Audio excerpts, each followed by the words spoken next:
Hello students, welcome back to ਇੱਕਦਮ chemistry classes. ਬੇਟਾ P block ਦੇ ਵਿੱਚ ਆਪਣੇ ਕਨਸੈਪਚੁਅਲ ਕੁਐਸਚਨਸ ਚੱਲ ਰਹੇ ਨੇ ਤੇ ਆਪਣਾ 16 ਗਰੁੱਪ ਸਟਾਰਟ ਹੋ ਚੁੱਕਿਆ ਹੈ। 16 ਗਰੁੱਪ ਦੇ ਵਿੱਚ ਮੈਂ ਨੈਕਸਟ ਕੁਐਸਚਨ ਤੇ ਆਉਣਾ ਬੇਟਾ। ਨੈਕਸਟ ਕੁਐਸਚਨ ਕੀ ਆਪਣੇ ਪਾਸ ਜਿਹੜਾ OF6 ਹੈ, OF6 that does not exist. OF6 exist नहीं कर सकता बट SF6 does exist। तो बेटा की रीजन हो सकता है कि OF6 एग्जिस्ट नहीं कर रहा बट SF6 एग्जिस्ट कर रहा है। तुसी ਇਹਦੇ ਲਈ ਸਭ ਤੋਂ ਪਹਿਲਾਂ ਇਹ ਚੈੱਕ ਕਰਿਆ ਕਰੋ ਕਿ ਸੈਂਟਰਲ ਐਟਮ ਦੀ ਨੇਚਰ ਕੀ ਹੈ। ਉਹ ਸੈਂਟਰਲ ਐਟਮ ਅੱਗੇ ਸਰਾਊਂਡਿੰਗ ਐਟਮਸ ਦੇ ਨਾਲ ਕਿੰਨੇ ਕੋਵਲੈਂਟ ਬੌਂਡਸ ਬਣਾ ਰਹੇ। ਹੁਣ ਇੱਥੇ ਸੈਂਟਰਲ ਐਟਮ ਆਕਸੀਜਨ ਹੈ ਤੇ ਆਕਸੀਜਨ ਸੈਕੰਡ ਪੀਰੀਅਡ ਦਾ ਐਲੀਮੈਂਟ ਹੈ। ਤਾਂ ਜੇ ਆਕਸੀਜਨ ਨੇ 6 ਕੋਵਲੈਂਟ ਬੌਂਡਸ ਬਣਾਣੇ ਤਾਂ ਆਕਸੀਜਨ ਕੋਲ ਕੀ ਹੋਣੇ ਚਾਹੀਦੇ ਹੈ 6 ਹਾਫ ਫਿਲਡ ऑर्बिटल्स। तो आप चेक करते हैं कि ऑक्सीजन को 6 हाफ फिल्ड ऑर्बिटल्स हो सकते हैं। ऑक्सीजन का एटॉमिक नंबर 8, ऑक्सीजन की electronic configuration 1s2 2s2 2p4 means oxygen का आउटर मोस्ट शेल की हुंदा है n = 2। n = 2 ਦੇ ਵਿੱਚ सिर्फ दो ही सब शेल्स ਹੁੰਦੇ हैं 2s and 2p, लेकिन उसके विच 2d ऑर्बिटल्स नहीं होंगे। तो अपने पास ग्राउंड स्टेट दी फॉर्म सिर्फ कितने हाफ फील्ड ऑर्बिटल्स ने सिर्फ 2 हाफ फील्ड ऑर्बिटल्स ने। लेकिन अगर तुसी 6 कोवलेंट बॉन्ड्स बनाने तो कितने हाफ फील्ड ऑर्बिटल्स चाहिए हैं 6। देन थिंक अबाउट इट कि यह पॉसिबल है कि अपन 6 हाफ फील्ड ऑर्बिटल्स मिल जाए। वो तां मिल सकते सी कि अगर अपने पास उरे की होंगे d ऑर्बिटल्स, क्योंकि d ऑर्बिटल की प्रेजेंस दे विच उत्थे की हो सकती सी बेटा एक्साइटेशन। लेकिन इस एक्साइटेशन दे लिए there must be available of d orbitals which is not possible in case of oxygen. So that's why OF6 exist नहीं कर सकता। लेकिन जब SF6 ਦੇ ਵਿੱਚ ਦੇਖੀਏ ਤਾਂ ਉੱਥੇ ਸੈਂਟਰਲ ਐਟਮ ਕੀ ਹੈ ਸਲਫਰ। ਸਲਫਰ ਕਿਹੜੇ ਪੀਰੀਅਡ ਦਾ ਐਲੀਮੈਂਟ ਹੈ ਬੇਟਾ ਥਰਡ ਪੀਰੀਅਡ ਦਾ ਐਲੀਮੈਂਟ। ਸਲਫਰ ਦੀ ਇਲੈਕਟ੍ਰੋਨਿਕ ਕਨਫੀਗਰੇਸ਼ਨ ਕੀ ਹੋਏਗੀ 1s2 2s2 2p6 3s2 3p4 and 3d0। Sulphur ਦਾ ਬਿਲਕੁਲ ਜੋ ਬਾਹਰਲਾ ਸ਼ੈਲ ਹੈ outer most shell that is n = 3 ਤੇ n = 3 ਦੇ ਵਿੱਚ ਕਿਹੜੇ ਕਿਹੜੇ ਸਬ ਸ਼ੈਲਸ ਹੁੰਦੇ ਨੇ 3s 3p and 3d means there is availability of d orbitals। ਤਾਂ ਇਸ ਦਾ ਮੀਨਿੰਗ ਕੀ ਹੋਇਆ ਕਿ ਜਿਹੜੇ ਇੱਥੇ ਦੋ ਇਲੈਕਟ੍ਰੋਨਸ ਨੇ ਗਰਾਊਂਡ ਦੀ ਫਾਰਮ 'ਚ ਉਹ ਐਕਸਾਈਟੇਸ਼ਨ ਸ਼ੋ ਕਰ ਸਕਦੇ। ਤਾਂ ਇਹਦਾ ਮਤਲਬ ਜਦੋਂ ਉੱਥੇ ਐਕਸਾਈਟੇਸ਼ਨ ਹੋਏਗੀ ਜਦੋਂ ਇੱਕ ਇਲੈਕਟ੍ਰੋਨ 3p ਦੇ ਵਿੱਚੋਂ ਤੇ ਇੱਕ ਇਲੈਕਟ੍ਰੋਨ 3s ਦੇ ਵਿੱਚੋਂ 3d ਦੇ ਵਿੱਚ ਜਾਏਗਾ ਤਾਂ ਆਪਾਂ ਨੂੰ ਕਿੰਨੇ ਹਾਫ ਫੀਲਡ ਆਰਬਿਟਲਸ ਮਿਲ ਜਾਣਗੇ। ਦੇਖੋ ਧਿਆਨ ਨਾਲ 6 ਹਾਫ ਫੀਲਡ ਆਰਬਿਟਲਸ। ਤਾਂ ਪਹਿਲਾ ਰੀਜ਼ਨ ਕੀ ਹੈ SF6 ਦਾ ਐਗਜ਼ਿਸਟ ਹੋਣ ਦਾ in sulfur there is availability of d orbitals, so we get 6 half filled orbitals। उसके बाद हम ਜਿਹੜੀ एक्साइटेशन हो रही है ਇਹ एक्साइटेशन ਦੇ ਲਈ ਆਪਾਂ ਨੂੰ એનર્ਜੀ ਚਾਹੀਦੀ ਹੋਏਗੀ ਕਿਉਂਕਿ ਇਲੈਕਟ੍ਰੋਨ ਲੋਅਰ ਲੈਵਲ ਤੋਂ ਹਾਇਰ ਲੈਵਲ ਜਾ ਰਿਹਾ ਹੈ। 3s ਦੀ એનર્ਜੀ ਤੇ 3p ਦੀ એનર્ਜੀ 3d ਨਾਲੋਂ ਘੱਟ ਹੁੰਦੀ ਹੈ। ਤਾਂ ਜੇ ਤੁਸੀਂ ਉਸ ਨੂੰ ਹਾਇਰ એનર્ਜੀ ਤੇ ਭੇਜਣਾ ਤਾਂ ਤੁਹਾਨੂੰ એનર્ਜੀ ਚਾਹੀਦੀ ਹੋਏਗੀ। ਹੁਣ ਇਹ energy which is required for excitation ਉਹ ਕੰਪਨਸੇਟ ਹੋ ਜਾਂਦੀ ਹੈ energy released during the formation of SF6। ਤਾਂ ਇਸ ਦਾ ਮਤਲਬ ਇਹ ਹੋਇਆ ਕਿ ਇਹ ਇਲੈਕਟ੍ਰੋਨਸ ਉਦੋਂ ਹੀ एक्साइटेड स्टेट च जा सकते ने ਜਦੋਂ ਉੱਥੇ ਕੀ ਪ੍ਰੈਜ਼ੈਂਸ ਹੋਵੇ when there is presence of strong oxidizing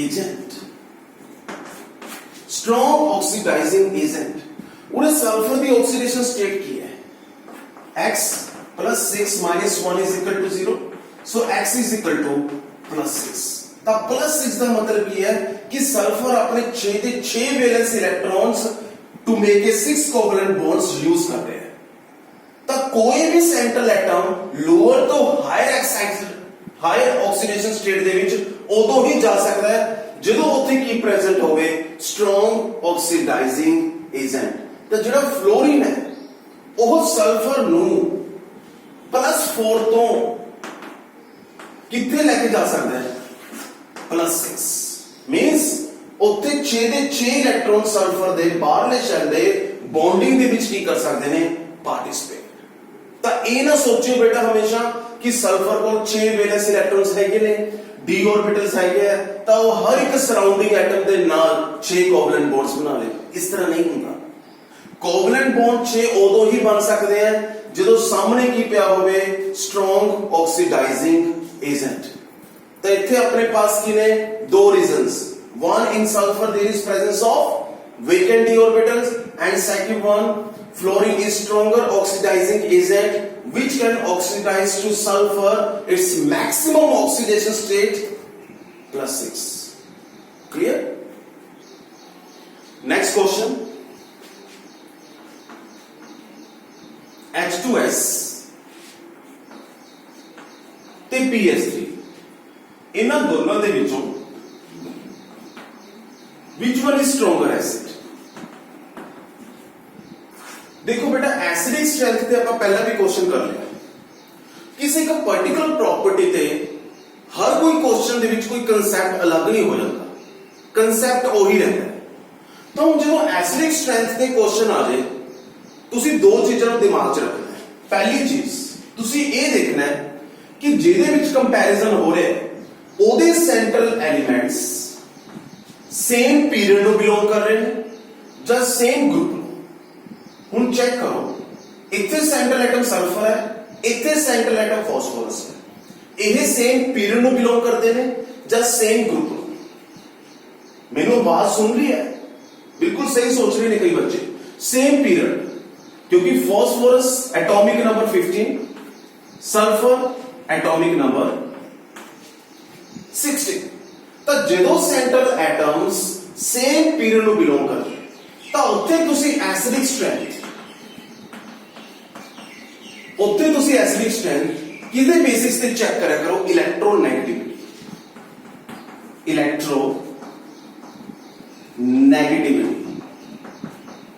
ਜਿਹਦੀ ਇਲੈਕਟ੍ਰੋਨੈਗੇਟਿਵਿਟੀ ਜ਼ਿਆਦਾ ਹੁੰਦੀ ਹੈ ਉਹ ਹਾਈਡਰੋਜਨ ਦੇ ਬੌਂਡਡ ਇਲੈਕਟ੍ਰੋਨਸ ਨੂੰ ਆਪਣੇ ਵੱਲ ਉਨਾ ਹੀ ਖਿੱਚੇਗਾ ਜਿਹਦੇ ਨਾਲ ਉਹ ਬੌਂਡ ਕੀ ਹੋ ਜਾਂਦਾ ਪੋਲਰ ਦਾ ਮਤਲਬ ਕੀ ਹੋ ਜਾਂਦਾ ਵੀਕ ਜਿਹਦੇ ਨਾਲ ਉਹ ਬੌਂਡ ਈਜ਼ੀਲੀ ਕੀ ਹੋ ਜਾਏਗਾ ਬ੍ਰੇਕ ਤੇ H ਪੋਜ਼ਿਟਿਵ ਈਜ਼ੀਲੀ ਕੀ ਹੋ ਜਾਏਗਾ release and become stronger acid ਤਾਂ ਹੁਣ ਤੁਸੀਂ ਇਹ ਚੈੱਕ ਕਰੋ which one is more electronegative along the period electronegativity increases क्यों क्योंकि shells remain same nuclear charge increases sulphur ਦੇ ਵਿੱਚ 16 ਪ੍ਰੋਟੋਨਸ ਹੋਣਗੇ ਫਾਸਫੋਰਸ ਦੇ ਵਿੱਚ 15 ਪ੍ਰੋਟੋਨਸ ਹੋਣਗੇ ਇਹਦਾ ਮਤਲਬ ਕੀ ਹੋਇਆ sulphur is more electronegative than phosphorus ਤਾਂ ਜਿਹੜਾ ਸਲਫਰ ਹੈ ਉਹ ਆਹ ਕੋਵਲੈਂਟ ਬੌਂਡਡ ਇਲੈਕਟ੍ਰੋਨਸ ਨੂੰ ਜ਼ਿਆਦਾ ਤੇਜ਼ੀ ਨਾਲ ਖਿੱਚੇਗਾ ਐਸ ਕੰਪੇਅਰ ਟੂ ਫਾਸਫੋਰਸ ਤਾਂ ਇਸ ਦਾ ਮਤਲਬ ਇਹ ਬੌਂਡ ਕੀ ਹੋਏਗਾ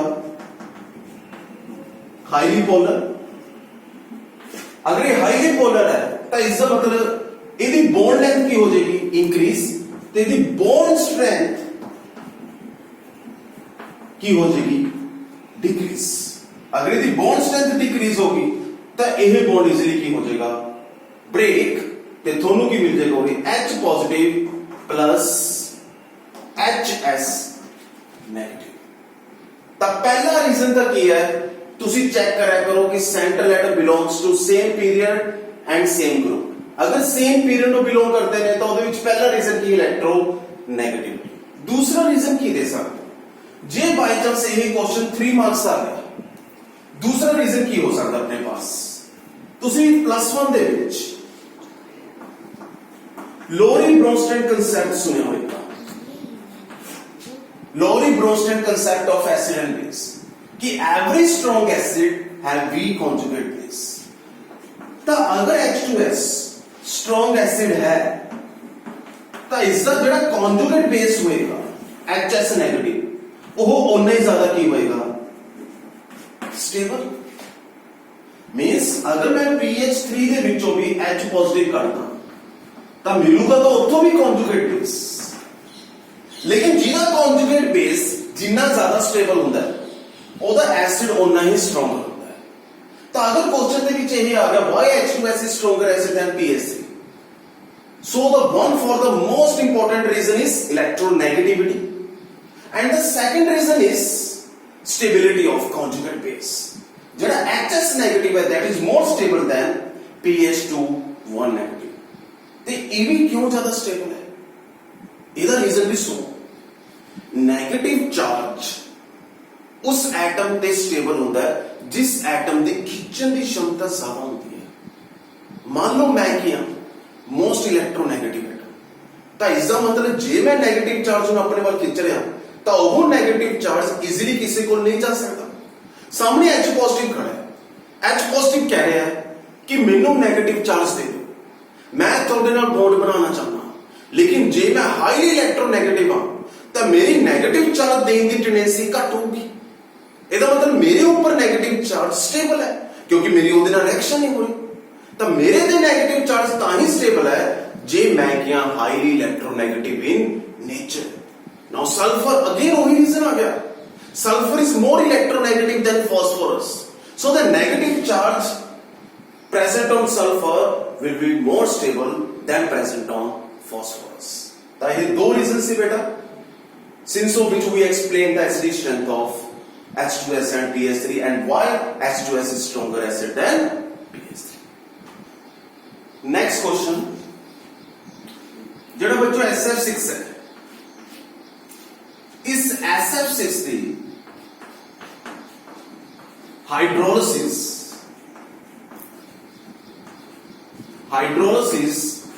ਨਹੀਂ ਹੋ ਸਕਦੀ।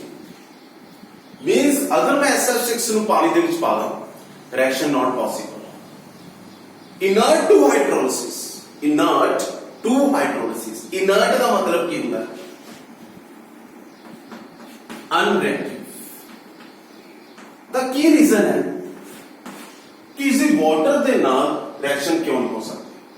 ਹੁਣ ਜਿਹੜਾ SF6 ਹੈ ਇਹਦੇ ਵਿੱਚ ਦੋ ਤਰ੍ਹਾਂ ਦੇ ਐਟਮਸ ਨੇ, ਸਲਫਰ ਐਂਡ ਫਲੋਰੀਨ। ਵਾਟਰ ਇਹ ਕਦੇ ਵੀ ਨਹੀਂ ਸੋਚਦਾ ਕਿ ਮੈਨੇ ਹਮੇਸ਼ਾ ਸੈਂਟਰਲ ਐਟਮ ਤੇ ਅਟੈਕ ਕਰਨਾ, ਇਹ ਕਦੇ ਨਹੀਂ ਸੋਚਦਾ। ਉਹਦਾ ਸਿਰਫ ਮਤਲਬ ਕੀ ਹੁੰਦਾ ਕਿ ਮੈਂ ਉੱਥੇ ਅਟੈਕ ਕਰਾਂ ਜਿਹਦੇ ਕੋਲ ਹੋਣ ਵੈਕੈਂਟ ऑर्बिटल्स।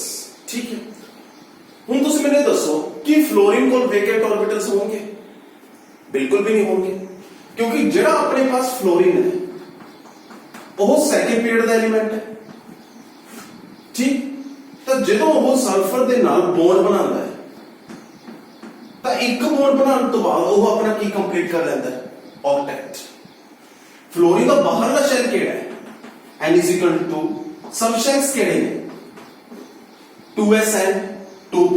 ਤਾਂ ਫਲੋਰੀਨ ਕੋਲ ਵੈਕੈਂਟ ऑर्बिटल ਨਹੀਂ ਹੁੰਦਾ ਤਾਂ ਉੱਥੇ ਵਾਟਰ ਫਲੋਰੀਨ ਤੇ ਤਾਂ ਅਟੈਕ ਕਰ ਹੀ ਨਹੀਂ ਸਕਦਾ, ਨੋਨ ਐਜ਼ ਏ ਡੋਨਰ। ਕਿਉਂਕਿ ਜਦੋਂ ਵਾਟਰ ਦਾ ਅਟੈਕ ਹੁੰਦਾ ਤਾਂ ਉਹਦੇ ਵਿੱਚ ਆਕਸੀਜਨ ਆਪਣੇ ਲੋਨ ਪੇਅਰਸ ਕਿਹਨੂੰ ਦਿੰਦੀ ਹੈ, ਵੈਕੈਂਟ ऑर्बिटल्स, ਤਾਂ ਉੱਥੇ ਹਾਈਡਰੋਲਿਸਿਸ ਹੋ ਸਕਦੀ ਹੈ। ਲੇਕਿਨ ਇਹ ਚੀਜ਼ ਫਲੋਰੀਨ ਦੇ ਕੇਸ ਪੋਸੀਬਲ ਨਹੀਂ ਹੈ, ਪਰ ਸਲਫਰ ਕੋਲ ਤਾਂ ਹੈ ਕਿ ਨਹੀਂ। सल्फर थर्ड पीरियड का एलिमेंट है, सल्फर को डी ऑर्बिटल्स है, लेकिन फिर भी SF6 की हाइड्रोलिसिस क्यों नहीं हो रही जबकि सल्फर को तो डी ऑर्बिटल्स नहीं। तो इसका रीजन की है कि जो सल्फर है that is sterically protect by 6 fluorine atoms. देखो फ्लोरीन बाहर पे ने, फ्लोरीन का अटैक नहीं हो सकता क्योंकि फ्लोरीन को डी ऑर्बिटल्स ने, सल्फर को डी ऑर्बिटल्स है क्या, फिर भी वाटर का सल्फर का अटैक नहीं हो सकता। तो सल्फर का एक रीजन की है, that is steric protection. Means ਜਿਹੜੇ 6 फ्लोरीन एटम्स ने ਉਹ ਵਾਟਰ ਨੂੰ ਅੰਦਰ ਜਾਣ ਹੀ ਨਹੀਂ ਦੇਣਗੇ, ਉਹਨਾਂ ਨੇ ਸਲਫਰ ਨੂੰ ਇਸ ਤਰ੍ਹਾਂ ਘੇਰ ਕੇ ਰੱਖਿਆ ਹੋਇਆ। ਜਿਵੇਂ ਮੈਂ ਤੁਹਾਨੂੰ ਕਹਦਾ ਕਿ ਮੈਂ ਇੱਕ VIP person, think about it, ਤੇ ਮੈਨੂੰ ਸਾਰਿਆਂ ਨੇ ਆਪਣੇ ਮੇਰੇ ਬੋਡੀਗਾਰਡਸ ਨੇ ਘੇਰ ਕੇ ਰੱਖਿਆ ਹੋਇਆ ਇਸ ਤਰ੍ਹਾਂ, ਠੀਕ ਹੈ, ਬਹੁਤ ਜ਼ਿਆਦਾ ਸਿਕਿਉਰਿਟੀ, ਹਾਈ ਸਿਕਿਉਰਿਟੀ। ਤਾਂ ਥਿੰਕ ਅਬਾਊਟ ਇਟ, ਜੇ ਤੁਸੀਂ ਮੇਰੇ ਸਾਹਮਣੇ ਮੇਰੇ ਕੋਲ ਅਪਰੋਚ ਕਰਨਾ ਚਾਹੋਗੇ, ਤੁਸੀਂ ਵਾਟਰ, ਮੈਂ ਸਲਫਰ, ਕਿ ਤੁਸੀਂ ਈਜ਼ੀਲੀ ਮੇਰੇ ਕੋਲ ਪਹੁੰਚ ਸਕੋਗੇ? ਨੋ। ਤਾਂ ਉਹੀ ਕਨਸੈਪਟ SF6 ਦੇ ਵਿੱਚ ਹੈ। ਜਿਹੜਾ ਸਲਫਰ ਹੈ ਉਹਦੇ ਅਰਾਊਂਡ ਜਿਹੜੇ 6 ਫਲੋਰੀਨਸ ਨੇ, ਜਿਨ੍ਹਾਂ ਫਲੋਰੀਨਸ ਦੇ ਉੱਪਰ ਲੋਨ ਪੇਅਰ ਵੀ ਨੇ, ਉਹ ਵਾਟਰ ਨੂੰ ਸਲਫਰ ਤੱਕ ਆਣੇ ਨਹੀਂ ਦੇਣਗੇ। ਪਰ ਇਹਦਾ ਮਤਲਬ ਇਹ ਨਹੀਂ ਹੈਗਾ ਕਿ ਕਦੇ ਵੀ ਸਲਫਰ ਦੀ ਹਾਈਡਰੋਲਿਸਿਸ ਹੋ ਹੀ ਨਹੀਂ ਸਕਦੀ। ਮੈਂ ਸਿਰਫ ਕੀ ਕਹਿ ਰਿਹਾ, SF6 ਦੇ ਵਿੱਚ ਹਾਈਡਰੋਲਿਸਿਸ ਪੋਸੀਬਲ ਹੈ, ਲੇਕਿਨ ਜੇ SF6 ਦੀ ਥਾਂ ਤੇ ਆਪਾਂ ਕੀ ਲੈ ਲਈਏ, SF4, ਹੁਣ ਦੇਖੋ 2 ਫਲੋਰੀਨ ਘਟ ਗਏ, ਤਾਂ 2 ਫਲੋਰੀਨ ਘਟਣ ਦੇ ਨਾਲ ਇਸ ਦੀ ਕੀ ਪੋਸੀਬਲ ਹੈ, ਹਾਈਡਰੋਲਿਸਿਸ। ਤਾਂ 2 ਫਲੋਰੀਨ ਆਉਣ ਦੇ ਨਾਲ SF6 ਕੀ ਬਣ ਜਾਂਦਾ ਹੈ, kinetically inert to hydrolysis। आई गल समझ, ठीक है। जेड़ा बच्चों SO2 है, नेक्स्ट क्वेश्चन पे आए, SO2 एक ही है बच्चों, स्ट्रॉन्ग रिड्यूसिंग एजेंट, लेकिन जेड़ा TeO2 है वो क्या अपने पास strong oxidising. So what is the reason कि SO2 is stronger reducing agent and TeO2 is strong oxidizing agent? पहली गल तो बेटा ये चेक करो कि दोनों ਜਿਹੜੇ सेंट्रल एटम्स ने ये सेम ग्रुप ਦੇ एलिमेंट्स है ਜਾਂ ਨਹੀਂ। ਬਿਲਕੁਲ ਸਹੀ, ਸੇਮ ਗਰੁੱਪ ਦੇ ਐਲੀਮੈਂਟਸ ਨੇ। 16th ਗਰੁੱਪ ਦੇ ਵਿੱਚ ਕਿਹੜੇ-ਕਿਹੜੇ ਐਲੀਮੈਂਟਸ ਹੁੰਦੇ ਨੇ? Oxygen, sulphur, selenium, tellurium and polonium. The sulfur and tellurium both are same group elements. सब तो पहले तो आप ये चेक कर लिया।